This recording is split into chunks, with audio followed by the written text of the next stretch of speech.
High friend, good morning, welcome back to my channel MS lifestyle. আশা করছি আজকের ভিডিওটি তোমাদের খুবই ভালো লাগবে। দেখো, আজকে সকালটা ঠিক অন্যরকমভাবে শুরু হচ্ছে। সকালবেলায় আমাদের বাড়ির সামনে যে রাস্তাটা ছিল, মানে পুকুরের ধারে, সেই রাস্তাটা হচ্ছে ঢালাই হবে। তাই সেটা দেখেই ভিডিওটা শুরু করলাম। আরও পরে কী কী হবে সবটাই তোমাদেরকে দেখাচ্ছি। তার আগে দেখিয়ে নিই, আমার সকালের কিন্তু সমস্ত কাজ কমপ্লিট হয়ে গেছে। ঘর ঝাড় দেওয়া মোছা সব কমপ্লিট হয়ে গেছে। তাই তোমাদেরকে একবার দেখিয়ে দিচ্ছি ঘরটা। আর তারপরেই কিন্তু আমি চলে যাব ব্রেকফাস্ট করতে। আর ব্রেকফাস্ট করব হচ্ছে জল দেওয়া ভাত, আর তার মধ্যে আলু সিদ্ধ দেওয়া আছে, সেটাই হচ্ছে মেখে নেব, নিয়ে ছেলে আর আমি খেয়ে নেব। আর আমার হাজব্যান্ড খাবে না।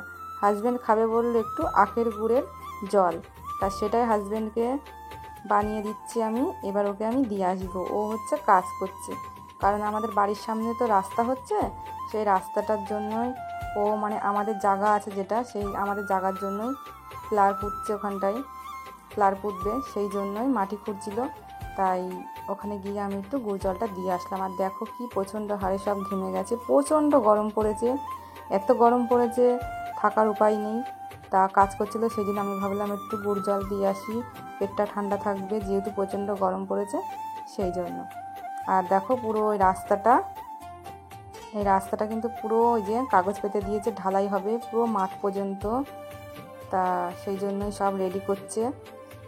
আর সকালবেলায় কিন্তু সব মিস্ত্রিরা চলে এসছে, অনেক লোকজন এসেছিলো, প্রচুর লোকজন, সব রাস্তা বানানোর জন্য। আর এই দেখো আমার হাজব্যান্ড এই যে জায়গাটা খুঁড়ছে, এখানে পিলার পুঁতবে বলে, তাও জায়গাটা খুঁড়ছে। আর তারপরে কিন্তু আমি রান্নাঘরে চলে এসেছি। রান্নাঘরে এসে কিন্তু রান্নাটাও বসিয়ে দিয়েছি, যেহেতু আমার হাজব্যান্ড খায়নি সকালে কিছু, আর অল্প কটা ভাত ছিল, ছেলে আর আমি খেয়ে নিয়েছি।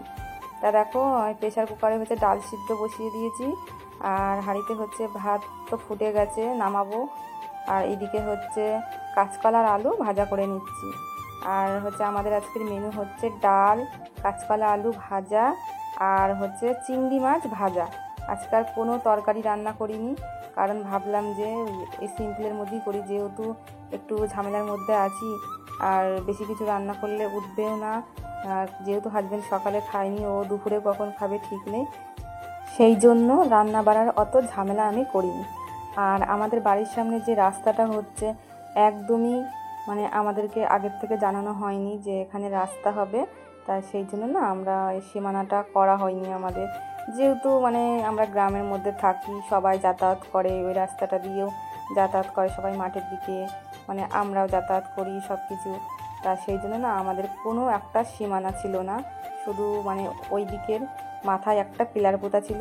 আর যেখানটায় দেখছো যে ঢালাইয়ের মেশিনটা চলছে, সেই ওই সামনেটায় একটা ইট পোতা ছিল, সেটা হচ্ছে মাটির নিচে। তা হচ্ছে যেহেতু লোকজন যাতায়াত করবে তো অসুবিধা হবে, সেই জন্য আমরা হচ্ছে পিলার এইদিকে পুঁতিনি। তা হঠাৎ করেই বলছে রাস্তা হবে, এটা নাকি পঞ্চায়েত থেকে রাস্তাটা করে দিচ্ছে। তা আগের থেকে যদি জানাতো না, তাহলে আমাদের একটু সুবিধা হতো, যে আমরা রাস্তাটা মেপে মানে ঠিক সীমানায় আমরা একটা করে পিলার পুঁতে দিতে পারতাম। তা খুবই অসুবিধা হলো, যেহেতু আমরা একদমই মধ্যবিত্ত ঘরের হচ্ছে বসবাস করি, জানোই তো তোমরা। তা সেই জন্য আমাদের কাছে তো সবসময় টাকা পয়সা থাকে না। তা হট করে যে কিছু কিনে নিয়ে আসবো, তা সত্যি কথা বলতে আমার ওষুধ কেনার জন্য কিছু টাকা ছিল, সেই টাকাটা আমার হাজব্যান্ড গিয়ে 4টে পিলার কিনে নিয়ে এসছে। আমি বললাম যে থাক, ওষুধ কয়দিন পরে খাবো, তাও ভালো তুমি জায়গাটা ঠিক করে নাও আগে, নাহলে যেহেতু রাস্তাটা হয়ে যাচ্ছে, এবার রাস্তাটা ঠিক না করলে তো হয় না। আর আমাদের এখানে না মানে বাড়িতে অনেকটাই জায়গা, মানে লম্বা করে তো, এবার এখানে 4টে পিলারেও হয় না, অনেকগুলো পিলারই লাগে। তা এখন আপাতত 4টে পিলার দেওয়া হয়েছে, যেমন পয়সা সেই অনুযায়ী করা হয়েছে। তা দেখো আমার হাজব্যান্ডের প্রচুর খাটনি হয়ে গেছে, সকাল থেকে ওর পাটাও কেটে গেছে, হচ্ছে প্রচুর রক্ত বেরিয়েছে। কী করবো বলো, মানে একার ওপরে সব কিছু, মানে একাই সব কিছু করছে, প্রচুর ঝামেলা হয়ে গেছে। আর এই টাইম কলটা দেখতে পাচ্ছি, টাইম কলের পাইপটা না কেটে গেছিলো, গর্ত খুঁড়তে গিয়ে মনে ছিল না যে কোন জায়গাটা দিয়ে পাইপটা এসছে। তা পাইপটা কেটে যাওয়ার ফলে কিন্তু আমাদের অনেকগুলো টাকাই খরচ হয়েছে, মানে কলের মিস্ত্রি ডেকে নিয়েছি আবার নতুন করে ঠিকঠাক করে, সেই জন্য আবার কিছু টাকা আবার বেরিয়ে গেছে। মানে বিপদের উপর বিপদ, কী বার বলবো। তারপরে তো পিলারগুলো পোতা হলো। আর দেখো এখানে সব লোকজন দাঁড়িয়ে রয়েছে, সব রাস্তা হচ্ছে দেখছে সবাই। আর তার মধ্যে কিন্তু আমি আবার ছেলেকে খেতে দিয়ে দিয়েছি, কারণ ঠিক মতো তো খাওয়া দাওয়াটাও করতে হবে না। আর আমরা খেয়েছি প্রায় 4:30 বেজে গেছিলো। হাই ফ্রেন্ড, চলে আসলাম বিকেলবেলায় মাঠে। আর খুব সুন্দর লাগছে, দেখো এই জায়গাটা দারুণ লাগছে। এখানে একটা এত সুন্দর একটা গাছ হয়েছে, ফুল গাছ। এই ফুল গাছটার নাম কিন্তু জানি না, তোমরা যদি কেউ জানো অবশ্যই কমেন্টে বলো। কি ফুল জানি না, কিন্তু হয়ে রয়েছে এখানটায়, খুব ভালো লাগছে দেখতে। তাই এখানটায় দাঁড়িয়েই তোমাদের সাথে কথা বলছি। আর সকাল থেকে একদম তোমাদের সামনে আসতে পারিনি, ব্যাক ক্যামেরায় আমি যেটুখানি মানে ভিডিও করেছি ব্যাক ক্যামেরায়। এই আসলাম বিকেলবেলা শুধু, কারণ হচ্ছে কি বলবো, সকাল থেকে একদমই টাইম পাইনি। আমাদের বাড়ির সামনে রাস্তা হয়েছে, মানে আমাদের জায়গা না, যাদের জায়গা তারা রাস্তা করেছে, তো তা ওই নিয়ে একটু মানে ব্যস্ত ছিলাম। মানে আমাদের আবার রাস্তাটা হ্যাঁ একটুখানি, মানে যেহেতু জানোই তো পাশাপাশি বাড়ি জায়গা নিয়ে একটুখানি তো হয় কোনো রকম ঝামেলা একটু হয়েছিল। মানে আমরা জানতাম না যে রাস্তাটা করবে, হচ্ছে সবার যাওয়ার জন্য আমরা রাস্তা কোনো সীমানা করিনি। মানে সীমানায় একটা ইট পোতা ছিল মাটির নিচে, যেহেতু লোকজন যাতায়াত করে, তো এবার যেতে যেতে যদি অসুবিধা হয়, কারোর পায়ে লাগে, সেজন্য মাটির নিচে পোতা ছিল। আমরা অতটা ভাবিনি যে এরকম হবে। তা হঠাৎ করে রাস্তাটা আরম্ভ করছে, তো তা আমরা বলেছিলাম যে একটা দিন টাইম দিলে ভালো হতো, আমরা আমাদের জায়গাটা একটু পিলারটা পুঁতে নিতাম। তা ওরা টাইম দিয়ে নিতে আমার হাজব্যান্ডের খুবই কষ্ট হয়ে গেছে, কারণ ও দিনের দিন টাইম নেই, দিনের দিনেই মানে আগের দিন সন্ধ্যাবেলা হচ্ছে শুনেছে যেরকম রাস্তা হবে, তাই আজকে হচ্ছে পিলার নিয়ে আসলো। পিলার নিয়ে এসে বেশি আনতে পারিনি, যেহেতু আমাদের কি বলবো যেরকম সামর্থ্য সেই অনুযায়ী হচ্ছে 4টে নিয়ে এসেছে। তা সেইগুলোই পুঁতে দেওয়া হয়েছে ওখানে এখন। আর রাস্তাটা হয়েও গেছে।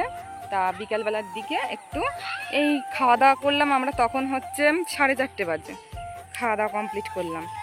তা বিকেলবেলা ভাবলাম যে আর শোবো না, কারণ হচ্ছে শুলে পরে এখন আর উঠতে ইচ্ছা করে না, যেহেতু হাজব্যান্ড সারাদিন সকাল থেকে খাটনি করেছে, তাই জন্য ভাবলাম আর শোবো না। তাই চলে আসলাম মাঠে ঘুরতে আসলাম। মাঠের পরিবেশটা দেখিয়ে দিই, দেখো কি সুন্দর লাগছে। আজকে সারাদিন খুব ব্যস্ত ছিলাম, খাওয়া দাওয়া করতে লেট হয়ে গেছে, মানে ব্রাশ ট্রাশও করা হয়নি সকাল থেকে, মানে খুব দেরিতে করেছি। আর খাওয়া দাওয়া খুব দেরিতে হয়েছে, যেহেতু বাড়িতে তোমরা দেখছিলে আমি পিলার করছিলাম, বাড়িতে খুব ব্যস্ত ছিলাম। আর কাজ করতে করতে কখন পায়ের তলা কেটে গেছে, পা কেটে গেছে, আমি খেয়ালই করিনি।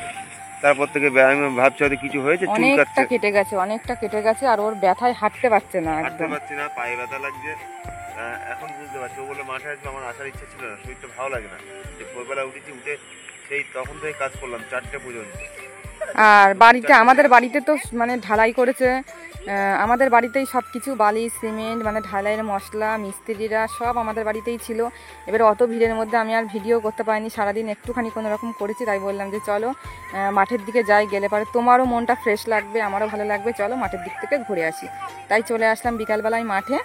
আর এসে মাঠের পরিবেশটাও তোমাদেরকে একটু দেখিয়ে দিই, আর আমরাও একটু ঘুরি। আর বাড়ি চলে যাবো আবার, সন্ধ্যা যেহেতু হয়ে যাবে। এই দেখো মাঠের পরিবেশটা খুব সুন্দর লাগছে চারিদিকে। আর এই দেখো ছেলে আর এই যে ছেলের বন্ধু মিলে দুজন খেলা করছে, এই যে ওরা খেলা করছে। ওই দিকে দেখো বল খেলছে সব।